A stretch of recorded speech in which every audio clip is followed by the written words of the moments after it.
Ngibingelele kuwe mlaleli-ke, ngiyathemba ukuthi uyaphila-ke. Mina-ke ngizocela kuwe-ke laphana-ke ukuthi-ke uma ngabe usamusha-ke kulo-ke leli khasi-ke leli-ke wenze okulungile-ke laphana-ke ungixhase-ke ucindezele-ke i-button subscribe nje, akubizi imali, kumahhala nje ukhipha nesenti-ke elimnyama-ke leli-ke khona ukwazi uthole nezinye-ke iy'ndaba-ke ezintsha-ke nje engizoloku ngikulethela zona-ke kulona-ke leli khasi-ke leli-ke ukuze zingakuphuthi-ke ley'ndaba ongawenza-ke njengamanje ukuthi ucindezeleke lelo button-ke u-subscribe njengamanje-ke.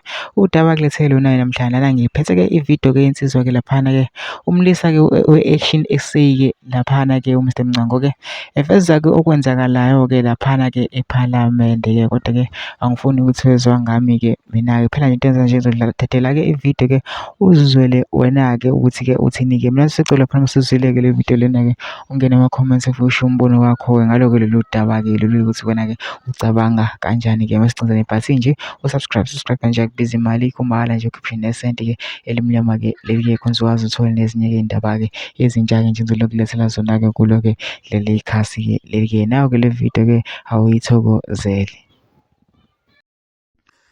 Uyazi angithandi ube sengathi sonke isikhathi siyagxeka kakhulukazi kwi-collision le ebizwa nge-GNU, kodwa kungikhathazile mina ngingazi kabanye, kungikhathazile ukubona abaholi abayingxenye ye-GNU bethula sibona abenguni bexhashazwa phakathi ephalamende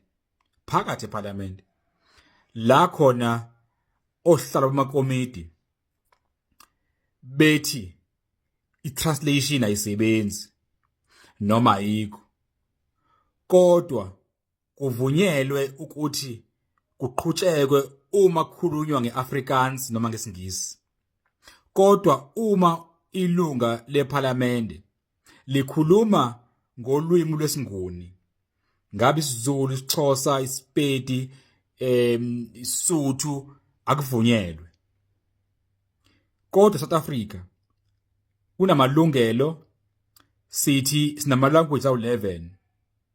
Yebo, siyavuma i-translation kumele ibe khona ukuze wonke umuntu ezwe, kodwa umbuzo khona ukuthi how is it acceptable ukuthi i-Afrikaans nesiNgisi sona sivunyelwe, kodwa in a country la khona unabantu i-majority engabenguni,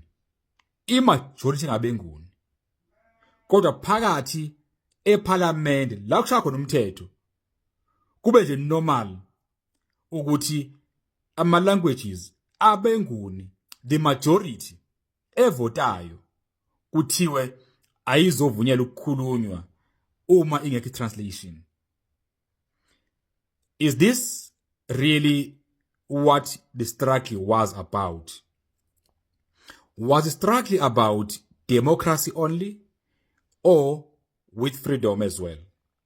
Because what we see currently, we see in the main where we seem to be enjoying this democracy because you are voter, members are there in parliament because of democracy. But are they free? I-freedom ina leyo ukuthi amalunga ephalamende engazotshelwa kubuka izwe lonke. In fact, siyijoke nje as South Africa, as Africans kakhulu, I think siyijoke nje siyabenguni ukuthi singathi sibaningi sitshelwe ukuthi ulwimi lwethu alukwazi ukukhulunywa mangekho translation, kodwa i-Afrikaans yona ivunyelwe ingekho translation. Hayi, baholi be-GNU nthule nje, kunormali kunini. Uzoba mude u5 years.